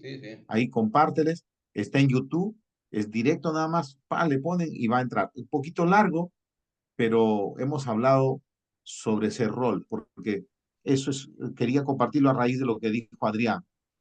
No somos el Antiguo Testamento, ya no hay profetas como en el Antiguo Testamento. Es más, los profetas eran para la nación, para llamarlos al orden, ¿no? Traer alguna revelación de parte de Dios, algún anuncio de parte de Dios, o lo que venía de parte de Dios para que la nación se regrese a los caminos. Pero ya hoy ya no hay, bueno, no sé si en Israel tendrán profetas. Los Israel de hoy ya esos son creyentes medios raros. O sea, Israel es una rareza. Israel es una rareza. No creo que tengan profetas, ¿no es cierto? Porque ya pues, pasó lo que pasó con Israel. Ya no hay. O sea, Israel ya no es esa nación del Antiguo Testamento. Ahora están las naciones. Y el padre le dijo al hijo, pídeme y te daré como herencia las naciones. Entonces, Dios ha preparado a la iglesia. La iglesia existe por causa del reino. El reino de su amado Hijo. Jesucristo es Rey de Reyes y Señor de Señores. Y Él quiere que nosotros vivamos con una premisa, con una convicción divina. Venga tu reino y que se haga en la tierra como es en el cielo. Y para eso preparó, para eso dispuso la iglesia. La iglesia tiene esa identidad, la iglesia tiene ese potencial, la iglesia ha quedado potenciada con recursos ilimitados de parte de Dios, pero eso no lo estamos viendo porque no están entendiendo esa dimensión. Y por ahí aparece algún profeta que ya no hay, o Argentina, que se vaya arriba al obelisco y con un micrófono, Argentina, arrepiéntete, te deja tu pecado, ya eso no hay. Ahora nosotros somos el mensaje. Nosotros somos la semilla del reino y nosotros hemos sido sembrados en el mundo. La palabra mundo es el sistema. Hoy en la iglesia se congregan los domingos a celebrar, debe ser así, a gozarse, a celebrar, a recibir palabra, a rendir honor, gloria al Señor en comunidad. y vienen abogados, médicos, educadores, artistas, científicos, todos deben estar allí y todos son exactamente la iglesia. Por eso digo, el trabajo no es del pastor. Ah, ahora hace falta alcaldes, me meto de alcalde. Hace falta diputado, me meto de diputado. No, no, no. El pastor que cumpla su rol. Y si, salvo que Dios le dé una palabra, ¿no? Muy clara. Si no, que se quede. Pero es la iglesia. Y la iglesia, hoy por hoy somos una tercera parte de la tierra, de la población de la tierra. Pero si no tiene esa identidad, ¿de qué sirve ser tantos? Por eso el Señor dice, 1 hace huir a 1000 y 2 a 10,000. No necesitamos ser la gran mayoría para generar un impacto. Un poco de levadura leuda toda la masa. Y es con lo que quisiera terminar hoy. Entonces, pero eso hay que revisar, hay que entrar a volver al diseño de la palabra, a la verdad de las escrituras. Nos va a costar a algunos renunciar a algunas cosas que nos han dado de repente ciertos privilegios, ¿no? Dentro de la iglesia, pues los pastores, algunos megapastores, algunos apóstoles, otros querubines con derechos, ya, nadie, ¿no? Cosas Está buena interesantes, pero esa. no, hay que volver al diseño bíblico, al diseño bíblico. Con eso yo terminaría. Va a saludar a alguien que está conectándose desde Santa Cruz, Bolivia. Sí, adelante. Algo más. Entonces, si quieres hablar, hermana de la pastora Idalí, Castillo de México. Buenas noches, ¿sí me escuchan? Sí, correctamente, adelante. Ah, ok. Yo quería preguntarle algo al pastor. Está dando su enseñanza en esta hora. Excelente la enseñanza.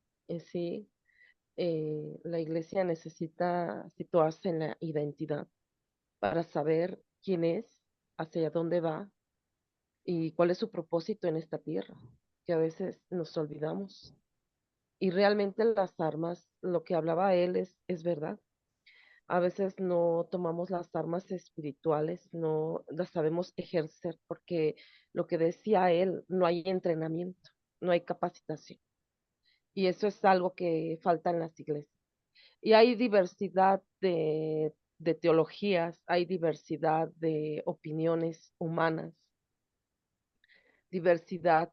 Y entre todo eso, la iglesia ha tomado un desequilibrio. Entonces, por lo mismo de las doctrinas humanas, ha habido han distorsionado la sana doctrina, que la palabra de Dios es tan amplia que han convertido a veces la verdad en falsedad.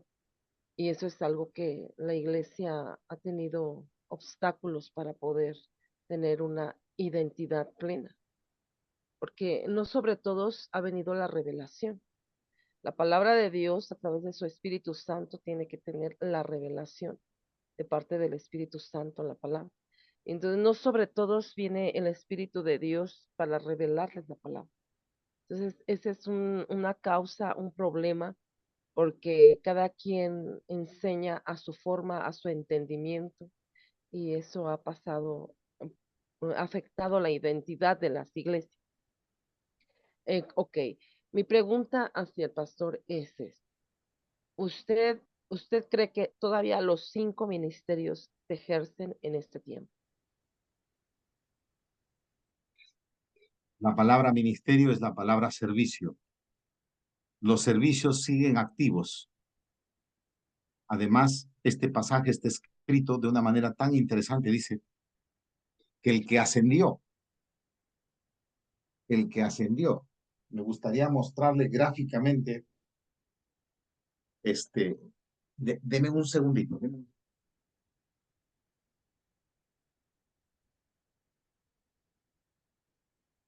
Mire, mire esta hoja, ¿ya? Vamos a ver. Entonces, ¿qué cosa es ministerio? ¿No? Es servicio, es una diaconía. Cuando Jesús se encarna, cuando el Hijo se encarna en Jesús. Dice, el Espíritu del Señor está sobre mí y me ha ungido. Es decir, Jesús recibe es habilitado. Jesús en la tierra recibe ese, como Pablo dice, mando, como usted, lo que pueda llamarse, ¿no? Pero recibe. Y Jesús, el pastor, el príncipe de los pastores. Jesús es el apóstol. Jesús es el profeta. Jesús es el pastor, el maestro, el rabí. Eso recibe Jesús para cumplir un ministerio aquí en la tierra. ¿Ok? Cuando Jesús muere, Él no parte a los cielos con este manto, con esta unción, con este regalo, esta gracia, este favor. ¿Para qué lo va a llevar? ¿A quién va a pastorear en el cielo? ¿A quién va a profetizarle en el cielo? ¿O va a ser apóstol? Eso no se necesita.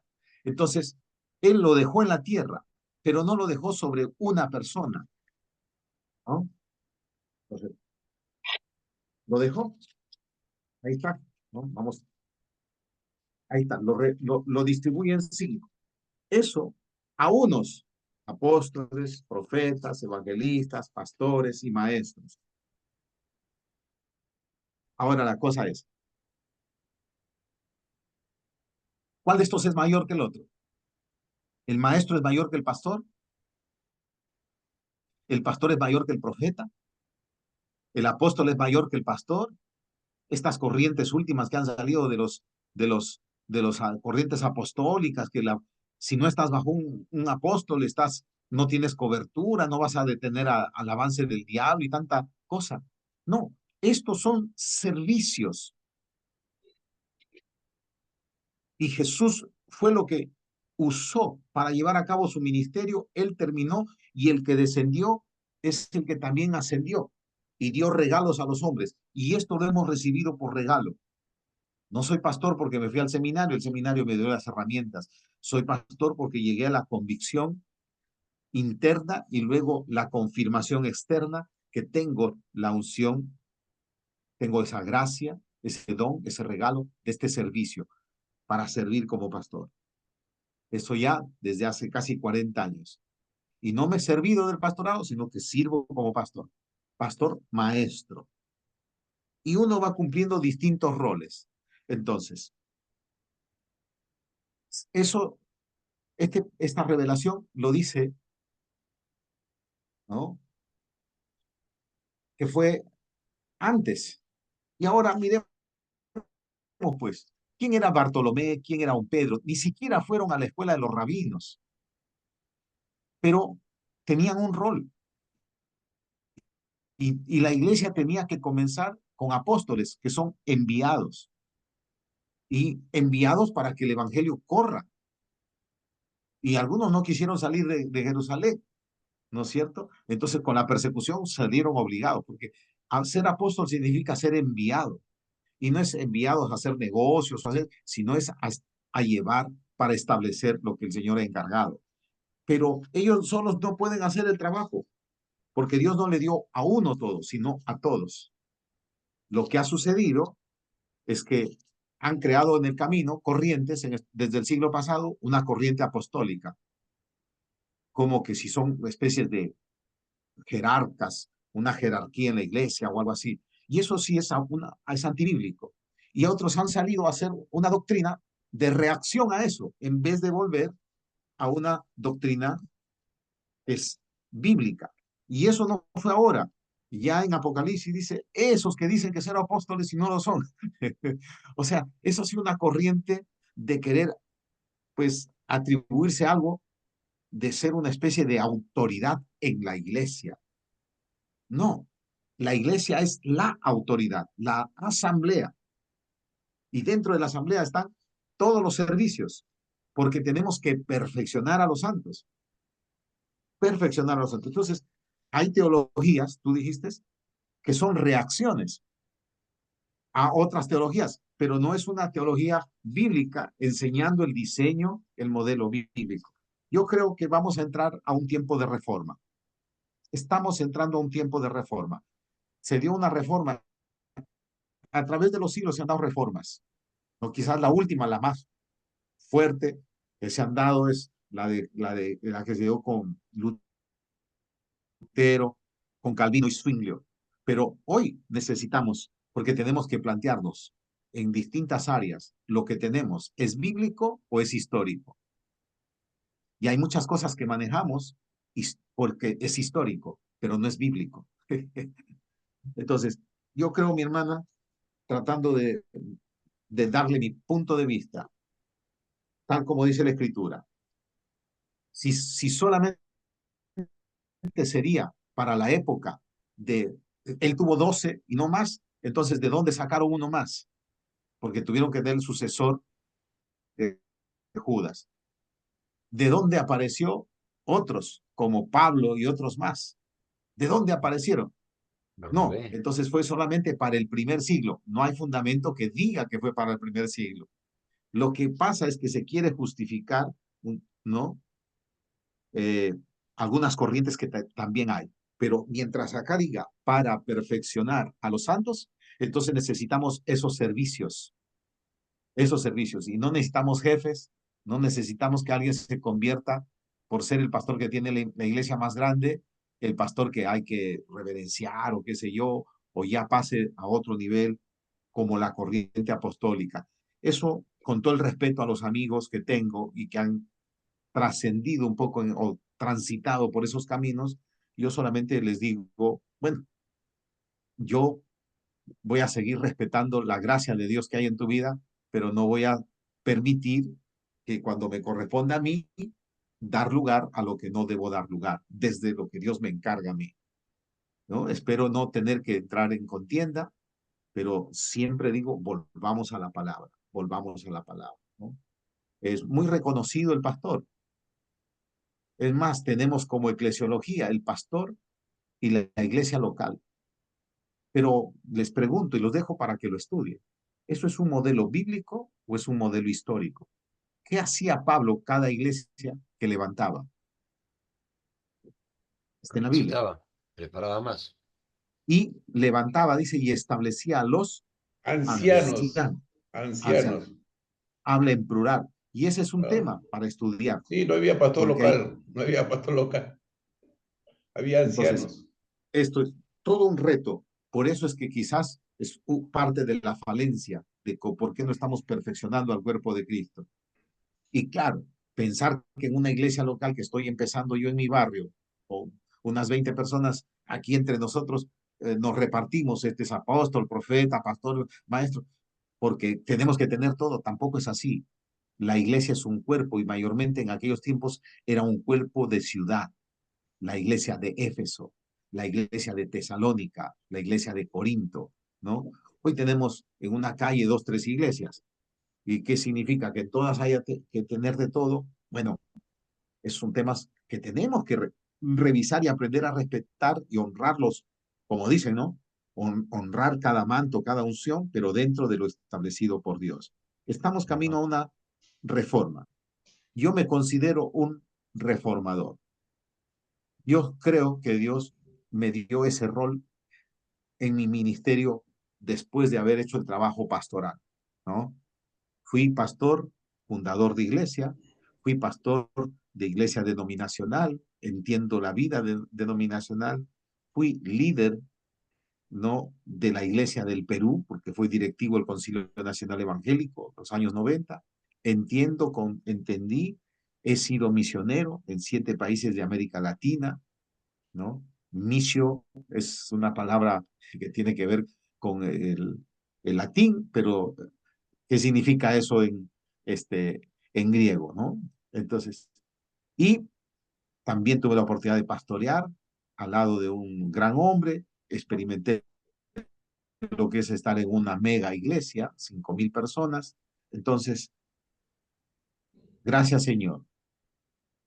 Me acomodo y me acomodo bien y aprovecho lo que he logrado, o le digo, Señor, hay más que vamos a hacer. Mira la iglesia. Entonces, haber sido misionero en 7 países de América Latina, mis ojos se abren. La iglesia no es lo que estamos viendo funcionar. Hay algo que tiene que suceder. y cómo no ver lo que hay en la Escritura, ese potencial ilimitado de la iglesia. Así que gracias por tu pregunta, Hildaí. De manera gráfica traté de mostrarte de que la iglesia sigue siendo lo que Jesús estableció y nuestro rol como iglesia es hasta su segunda venida. Gloria a Dios. Hasta su segunda venida. Y el potencial es lo que nos ha dado, que tenemos que convertirlo en competencia para producir lo que la iglesia debe ser. Y el Señor está esperando. Si no es en esta generación, será en la siguiente. Él no tiene un plan B. Si no es con esa, será en la siguiente. Pero habrá una generación que se levantará y brillará, y las naciones caminarán a la luz del resplandor. Y los reyes caminarán a la luz de ese resplandor. Está en la Biblia. Gloria a Dios. Está en la Amén. Biblia, está en Isaías. Entonces, tenemos nosotros que abrir los ojos, volver a esa dimensión ¿no? Y en cuanto podemos empujar nosotros, empujemos cuanto sea. Si no es en nuestra generación, será la siguiente generación. Pero ir trazando, trazando, trazando. Heredia, lo que tú dijiste, así es. Y Dios es un Dios dinámico, ¿no? No cambia en el camino. Él ya tiene hasta que toda la tierra sea llena del conocimiento de la gloria del Señor como las aguas cubren la mar.